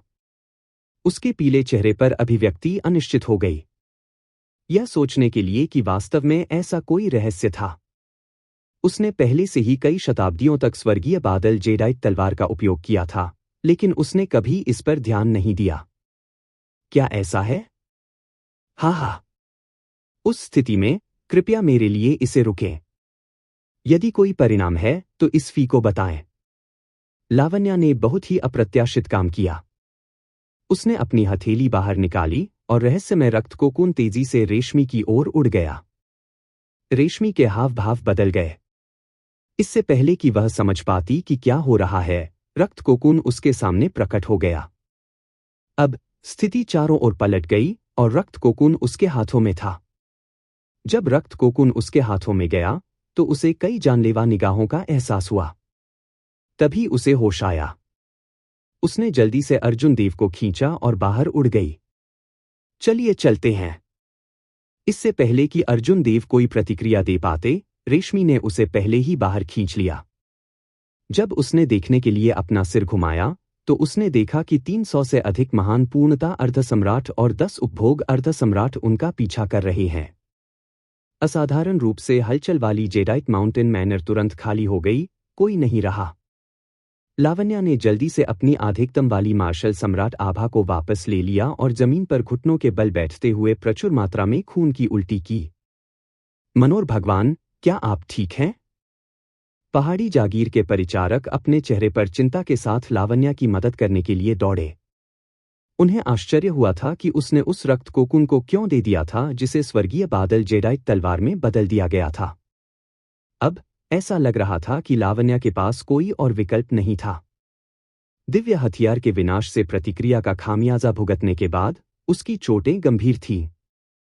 अन्यथा उसके स्वभाव को देखते हुए वह उन 3 महान पूर्णता अर्धसम्राटों को नहीं छोड़ता जिन्होंने जेडाइट को चुराने की कोशिश की थी। लावण्या ने अपना हाथ लहराया और एक परिचारक को धक्का दिया। फिर उन्होंने कहा, मैं ठीक हूं। रेशमी की हरकतों पर बारीकी से नजर रखने के लिए लोगों को बाहर भेजें।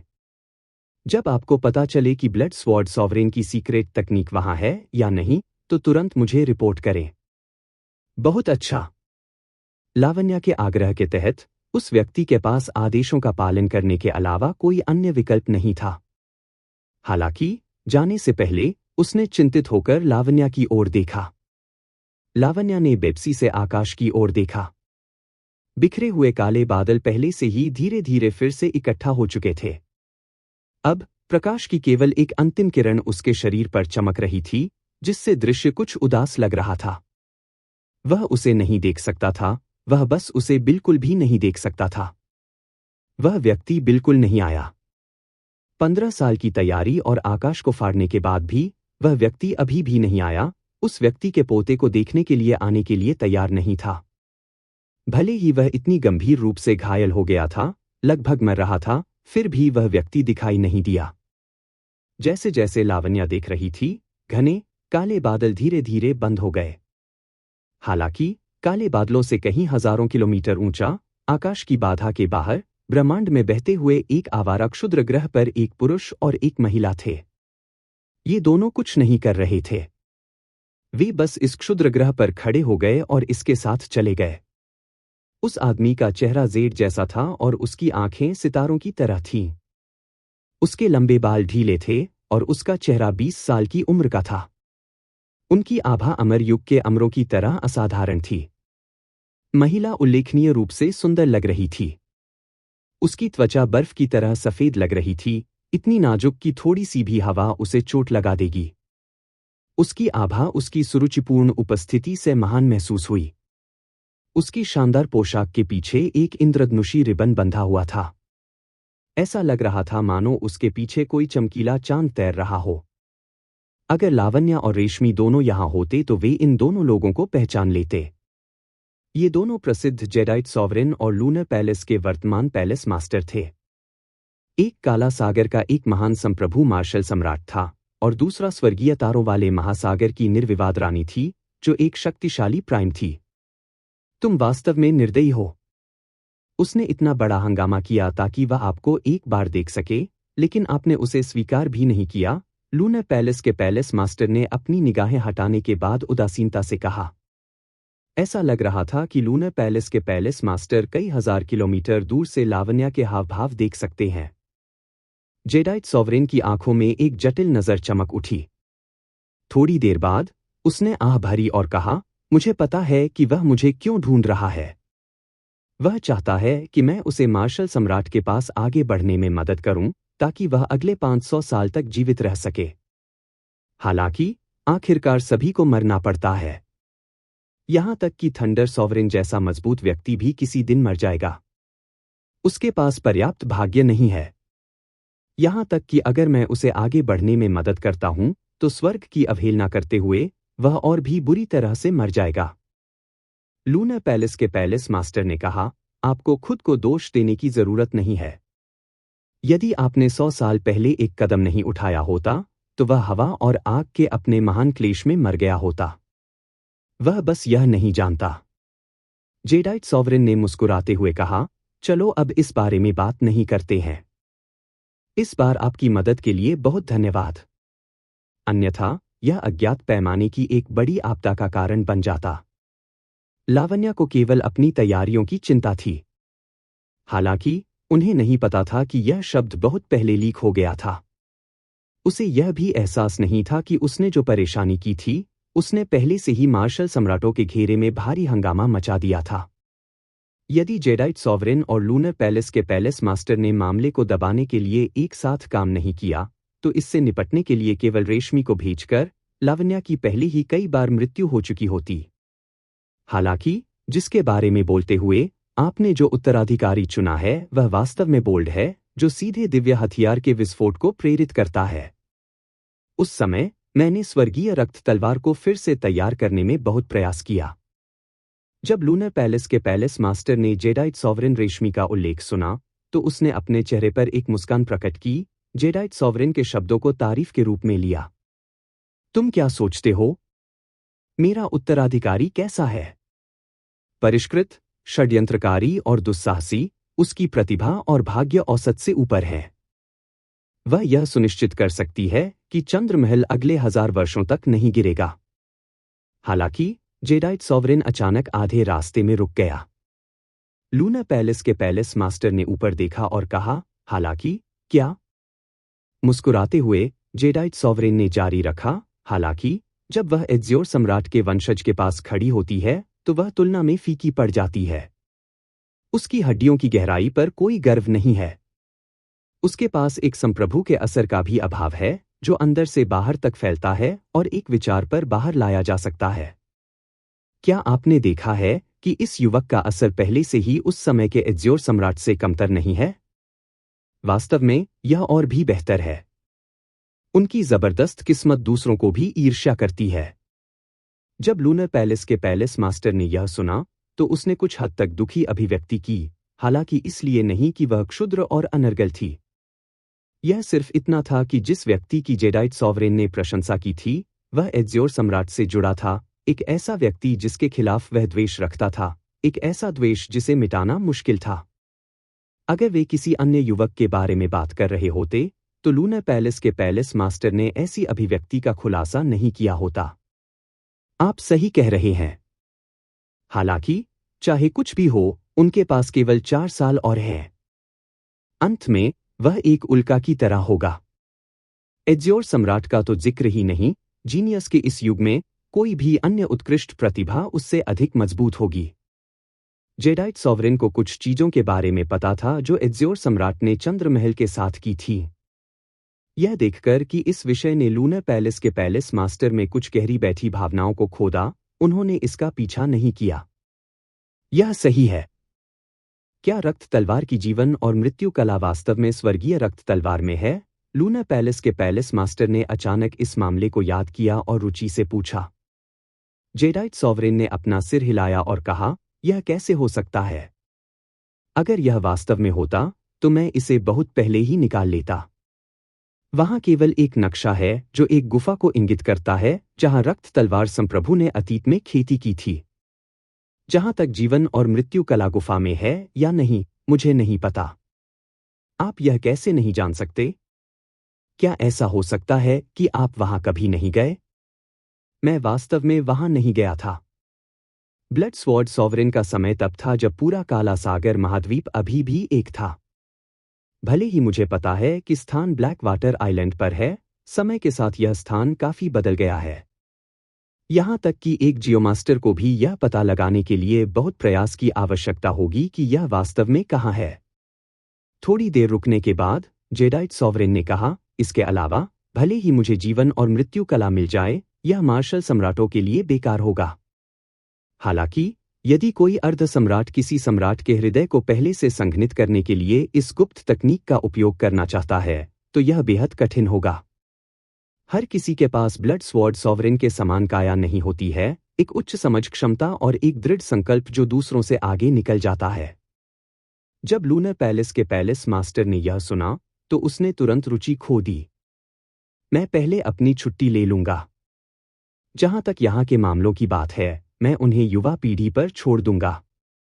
उसने जमीन से धक्का दिया और इंद्रधनुष रिबन इधर उधर फड़फड़ाने लगा। फिर उसकी उत्कृष्ट आकृति विशाल तारों वाले स्वर्ग में गायब हो गई। जैसे ही जेडाइट सॉवरेन तारों वाले स्वर्ग में खड़ा था, उसने दूर से लावण्या को देखा। वह बुदबुदाया, आप कभी नहीं समझ पाए कि एक तितली अपने कोकून से बाहर निकलने के बाद ही अपने पंख फैला सकती है। अगर मैं उस कोकून को तोड़ने में आपकी मदद करता हूं, तो आप वास्तव में कैसे उड़ सकते हैं? कभी कभी सम्राट के रास्ते पर आपको जाने देना सीखना पड़ता है। अपना सिर हिलाते हुए जेडाइट सॉवरेन ने जमीन से धक्का दिया। फिर उसका फिगर भी गायब हो गया। पैंग! जैसे ही जेडाइट सॉवरेन चला गया, आवारा क्षुद्र ग्रह फट गया और आकाश की बाधा की ओर भागते हुए कई उल्काओं में बदल गया। जैसे ही वे जलते थे, उन्होंने असीम गर्मी और प्रकाश दिया। एक उल्का वास्तव में सुंदर लग रहा था। हालांकि इसका प्रकाश केवल उस पल तक ही रहा, एक झटके में गायब हो गया। यहां तक कि चंद्रमहल के पैलेस मास्टर ने भी अर्जुन देव की संभावनाओं के बारे में ज्यादा नहीं सोचा था। इस समय उल्का बनने से बचने के लिए वह रेशमी के साथ पागलों की तरह ब्लैक वाटर आइलैंड के चारों ओर दौड़ा। दोनों का पीछा कर रही अर्ध सम्राटों की भीड़ एक पल के लिए भी नहीं रुकी। दोनों ने अपने पास जो कुछ भी था और हर तरह की तरकीबों का इस्तेमाल किया। इसके बावजूद वे अर्ध सम्राटों को अपनी पूंछ पर नहीं हिला सके। एक सम्राट के दिल को संघनित करने में सक्षम होना अर्ध सम्राटों के लिए एक बड़ा प्रलोभन था। चाहे कुछ भी हो, वे इसे नहीं छोड़ेंगे। अर्जुन देव बुरी तरह से भाग गया, उसके शरीर पर कई घाव जमा हो गए। यदि केवल 10 लोग थे, तो वह स्वयं उनसे निपट सकता था। हालांकि सैकड़ों अर्धसम्राट थे और कुछ उपभोग अर्धसम्राट भी थे। उसके पास उन्हें संभालने का कोई तरीका नहीं था। कोई बात नहीं, मैं हार मान लेता हूं। तेजी से उड़ रहे अर्जुन देव अचानक रुक गए। रेशमी को उनका फैसला अजीब लगा और उन्होंने पूछा, क्या आपको यकीन है? यदि आप रुकते हैं, तो मेरे पास एक तुरुप का पत्ता है जो परेशान करने वाले लोगों के इस समूह को दूर करने में हमारी मदद कर सकता है। अर्जुन देव ने मुस्कुराते हुए कहा, आपके इरादों के लिए धन्यवाद। मेरे पास भी मेरे तुरुप के पत्ते हैं। हालांकि इस चीज पर एकाधिकार नहीं किया जा सकता। नहीं तो हम लावण्या के जाल में फंस जाएंगे। उसने रेशमी के हाथों से रहस्यमय रक्त कोकून पकड़ लिया, फिर मुड़ा और उसे ऊंचा उठाया। अगर कोई हमला करता है, तो मैं उसे सीधे नष्ट कर दूंगा। जैसे ही अर्जुन देव ने ऐसा कहा, अर्ध सम्राटों की भीड़ तेजी से उनका पीछा करने लगी, तुरंत और उत्सुकता से रुक गई। कई सौ अर्ध सम्राटों ने अर्जुन देव को क्रूरता से देखा, हवाओं और बादलों को अंतहीन रूप से हिलाया। दबाव घुटन भरा भारी था। छोटे दोस्त, इतना चिंतित होने की कोई जरूरत नहीं है। यदि आप स्वर्गीय बादल जेडाइट तलवार के टुकड़ों से बने रक्त कोकून को सौंपते हैं, तो हम स्वाभाविक रूप से आपके लिए चीजों को कठिन नहीं बनाएंगे। जो बोलता था वह एक उपभोग अर्ध सम्राट था। अर्जुन देव को उनके बारे में कुछ आभास था। इस शख्स का नाम ललन जरी था। उसने ललन जरी को परीक्षण स्टेल पर अपनी चाल चलते हुए देखा था। छठी पंक्ति में 10 बैंगनी रत्नों में से 9 को रोशन किया था। उपभोग अर्ध सम्राटों के बीच इस व्यक्ति की ताकत शिखर के पास खड़ी थी। अर्जुन देव ने स्वीकार किया कि वह ललन जरी की तरह मजबूत नहीं थे, लेकिन उन्होंने बिल्कुल भी डर नहीं दिखाया। उसके होंठ एक मुस्कान में मुड़े हुए थे क्योंकि उसने पूछा, इसे सौंप दो। आपके लिए? तो आप इसे दूर ले जा सकते हैं? यह सबसे अच्छा होगा, ललन जरी ने मन ही मन सोचा। वह बस हाँ कहने ही वाला था, लेकिन अचानक उसे कई शत्रुतापूर्ण निगाहें मिली। उसने अपने दिल में शाप दिया और अजीब तरह से मुस्कुराया। स्वाभाविक रूप से नहीं। इसे सभी के साथ विभाजित करना ही उचित होगा। अन्यथा इससे कोई फर्क नहीं पड़ता कि किसने इसे प्राप्त किया, हमारे बीच एक भयंकर युद्ध होगा और हम किसी और को लाभ पहुंचा सकते हैं। अर्जुन देव ने रहस्यमय रक्त कोकून को देखा और फिर उपस्थित सभी अर्ध सम्राटों के चेहरों को देखा। भले ही उसने इतने सारे अर्ध सम्राटों का सामना किया, फिर भी वह डराया नहीं। बहुत अच्छा। सीनियर जिन ने वही कहा जो मैं कहना चाहता था। जीवन और मृत्यु कला के रहस्य पर कोई भी एकाधिकार नहीं कर सकता। अगर किसी को इससे कोई समस्या नहीं है तो मैं अभी इस रक्त कोकून को खोलने का विकल्प चुन सकता हूं और देख सकता हूं कि क्या जीवन और मृत्यु कला अंदर है। पूरी जगह खामोश हो गई। जाहिर है कुछ लोगों को अभी भी संदेह था। आखिर खून का कोकून अर्जुन देव के हाथों में था। यहां तक कि अगर जीवन और मृत्यु कला इसमें थी तो उसे साझा करना है या नहीं, इस पर अंतिम निर्णय होगा। अर्जुन देव ने मंद मुस्कुराते हुए पूछा, क्या हुआ? डर है कि मैं जीवन और मृत्यु कला प्राप्त करने के बाद दौड़ना जारी रखूंगा। अगर मैं वास्तव में इस पर एकाधिकार करना चाहता था तो मैं रुकता नहीं। मुझे बस इतना ही कहना है। आप चाहें या न चाहें, मैं इसे अभी काट दूंगा।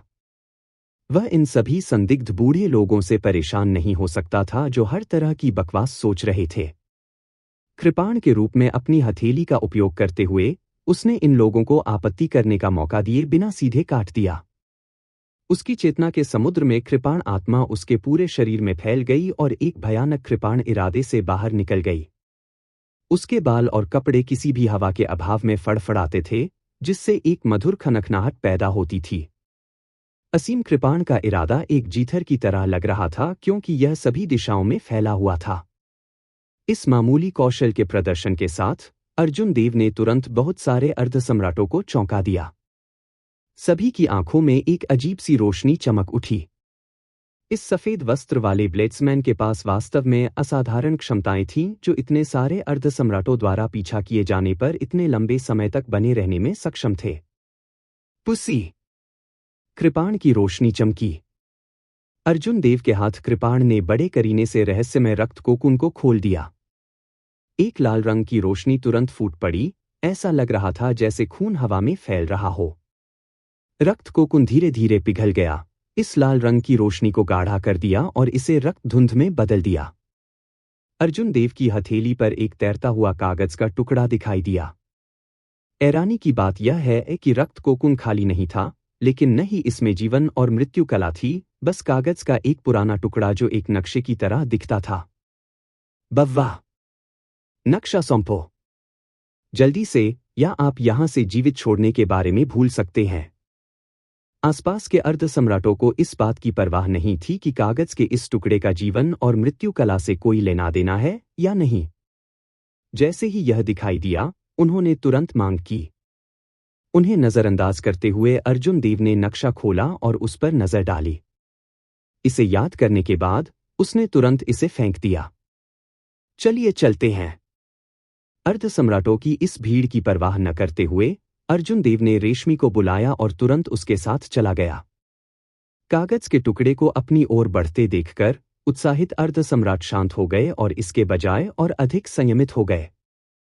अगर किसी ने हमला करने की हिम्मत की तो चादर अराजकता में तुरंत नष्ट हो सकती है। ललन जरी ने एक त्वरित नजर डाली। उसने कोई कदम नहीं उठाया। अर्जुन देव की तरह उन्होंने चुपचाप जाने से पहले केवल सामग्री को स्मृति में रखने के लिए उस पर नजर डाली। अर्धसम्राटों के स्तर पर लगभग सभी के पास केवल एक नजर के बाद चीजों को पूरी तरह से याद रखने की क्षमता थी। जैसे ही कई अर्धसम्राटों ने मानचित्र की सामग्री को याद किया, वह स्थान खाली हो गया। आखिरकार एक भी व्यक्ति नहीं बचा, केवल अकेला नक्शा जमीन पर बह गया। यह मामला वाकई हास्यास्पद था। पहले हर कोई पागलों की तरह इसका पीछा करता था। इसे एक नक्शा होने का पता चलने के बाद एक भी व्यक्ति ने इसे इकट्ठा करने की जहमत नहीं उठाई, इसे उड़ने दिया।